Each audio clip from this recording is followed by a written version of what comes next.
19 ਸਾਲ ਦਾ ਸੀ, ਚੰਗਾ ਖਿਡਾਰੀ ਸੀ, ਪਰ ਨਸ਼ਾ ਜਿੱਤ ਗਿਆ। ਤਰਸੇਮ ਸਿਆ ਇਹ ਸੱਗ ਦਾ ਸੇਕ ਤਾਂ ਘਰ ਘਰ ਪਹੁੰਚਿਆ, ਪਰ ਬਸ ਹੁਣ ਹੋਰ ਨਹੀਂ। ਪੰਜਾਬ ਸਰਕਾਰ ਨੇ ਨਸ਼ਿਆਂ ਦੇ ਵਿਰੁੱਧ ਇੱਕ ਸਖਤ ਮੁਹਿੰਮ ਚਲਾਈ ਹੈ ਤੇ ਅਸੀਂ ਸਾਰਿਆਂ ਨੇ ਇਹਨਾਂ ਦਾ ਸਾਥ ਦੇਣਾ ਕਿ ਅੱਜ ਤੋਂ ਬਾਅਦ ਨਾ ਇਸ ਪਿੰਡ ਵਿੱਚ ਨਸ਼ਾ ਵਿਕੂਗਾ ਤੇ ਨਾ ਹੀ ਕਿਸੇ ਨਸ਼ਾ ਵੇਚਣ ਵਾਲੇ ਨੂੰ ਇੱਥੇ ਵੜਨ ਦਿੱਤਾ ਜਾਊ। ਜਿਹੜੇ ਨਸ਼ੇ ਵਿੱਚ ਫਸੇ ਹੋਏ ਨੇ ਉਹਨਾਂ ਨੂੰ ਨਸ਼ਾ ਮੁਕਤੀ ਕੇਂਦਰ ਵਿੱਚ ਭਰਤੀ ਕਰਾਵਾਂਗੇ। ਕੋਈ ਵੀ ਨਸ਼ਾ ਤਸਕਰ ਦੀ ਜ਼ਮਾਨਤ ਨਹੀਂ ਕਰਾਏਗਾ। ਵਾਅਦਾ ਕਰੋ, ਅਸੀਂ ਆਪਣੇ ਪਿੰਡ ਨੂੰ, ਆਪਣੇ ਪੰਜਾਬ ਨੂੰ ਨਸ਼ਾ ਮੁਕਤ ਕਰਕੇ ਰਹਾਂਗੇ। कल तो विश्वास ही नहीं था कि वहां इलाज हो जाएगा। MRI एक्सरे मशीनों में तो कबूतरों के आलने थे। आप क्या उम्मीद कर सकते हो वहां से? और डॉक्टर ने जो पर दवाई लिखनी है बाहर से लाओ, और बाहर वालों के साथ सेटिंग है। अभी हमने क्या कर दिया, मशीनें भी सब कुछ नया कर दिया सभी डिस्ट्रिक्ट हॉस्पिटल्स में, तहसील हॉस्पिटल में, और डॉक्टर्स को कह दिया, SMOs को, CMOs को, आप दवाई बाहर से नहीं लिखोगे, आप हमसे मांगोगे, हम दवाई भी लगाएंगे। अगर लिखनी भी पड़ी कि वो दवाई है नहीं है, रेयरेस्ट ऑफ रेयर कोई ऐसी टैबलेट या नहीं है वो साल्ट हमारे पास, तो मरीज को नहीं भेजोगे बाहर, तो खुद लेके आओगे। क्योंकि वो जैसे ही हॉस्पिटल से बाहर जाता है तभी उसकी लूट शुरू हो जाती है, इसीलिए वो चाहते ही नहीं है, छोड़ो यार। तो हॉस्पिटल पे विश्वास बनाना, सरकारी नौकरी के बिना बाकी किसी चीज पर विश्वास नहीं है पब्लिक को। ना सरकारी बस में बैठना चाहते हैं हम, ना सरकारी ट्रेन में, ना सरकारी सड़क पर, ना सरकारी स्कूल में बच्चा, ना सरकारी कॉलेज में बच्चा, ना सरकारी अस्पताल में इलाज कराना चाहते हैं। सिर्फ सरकारी नौकरी मांग सकते हैं बस, क्योंकि वो सेफ्टी देती है, मरने के बाद भी सेफ्टी देती है, उस पर यकीन है बस। बाकी किसी सरकारी, जिस चीज के सामने सरकारी आ गया उस पर यकीन उठ गया।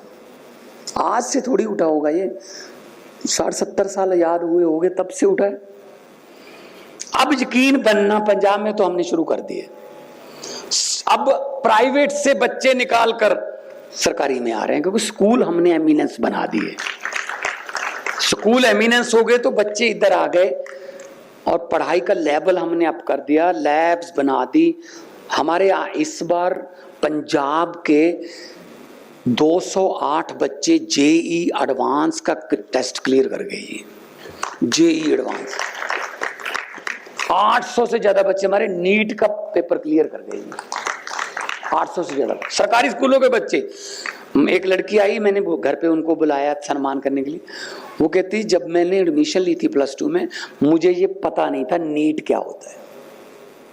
तब मुझे टीचरों ने बताया तो मैंने पढ़ना शुरू किया, वो नीट क्लियर कर गई। टैलेंट है हमारे पास, मौका तो दो ना। जो रनवे है, रनवे जहाज को उड़ाता नहीं है, रनवे जहाज को मौका देता उड़ने का। जहाज जब, जो प्लेन 787, 747, 737 जितने भी हैं, जब ये गेट पर खड़े होते हैं, इनके इंजन बहुत शक्तिशाली, 350 सवारियां, पैसेंजर्स, उनका सामान, लगेज, खुद 1.25 लाख लीटर के आसपास तेल, खुद का वजन लेके उड़ जाते हैं, इतनी ताकत। लेकिन जब गेट पे लगे खड़े, एयरपोर्ट के गेट पे, तो उनकी ताकत 0 होती है, क्योंकि जहाज के यहाँ बैक गियर नहीं होता, ही पीछे नहीं हो सकता वो। फिर एक छोटा सा ट्रैक्टर आता है, वो उसको पीछे करके ऐसे ऐसे करके ऐसे, तो जहाज को रनवे नजर आ जाता है। फिर ट्रैक्टर को कहता है, थैंक यू वेरी मच, तू परे हो जा, अब मेरी बारी है। तो तब वो अपने इंजनों के सहारे रनवे से उड़ता है। ये रनवे सिर्फ मौका देता है। उसी रनवे से 25 मिनट बाद चंडीगढ़ उतरने वाला भी उड़ता है, उसी रनवे से 15 घंटे बाद शिकागो या सैन फ्रांसिस्को उतरने वाला भी उड़ता है। इंजनों पर डिपेंडेड है। हमारा यूथ रनवे है, हमारे डॉक्टर्स, हमारे टीचर्स रनवे हैं, इंजन है उनके पास, लेकिन मौका तो मिले ना। फिर जो तरक्की कर गया, फिर तो हम मास्टर कार्ड के भी सीईओ बन जाते हैं। फिर तो हम बोइंग में भी 45% हैं जहाज बनाने वाले इंजीनियर।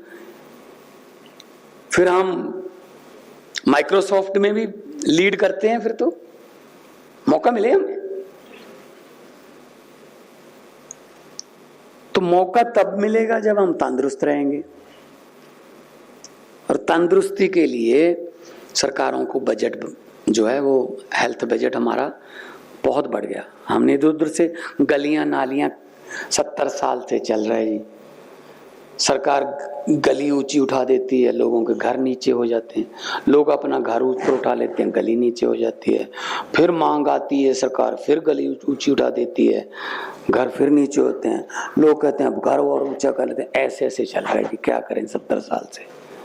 किसी ने कोई हॉस्पिटल के बारे में, कॉलेज के बारे में, इंफ्रास्ट्रक्चर के बारे में, एजुकेशन के बारे में कभी नहीं सोचा। पैसे लेने मेरे पास, जब मैं एमपी बना तो मुझे बड़ी खुशी हुई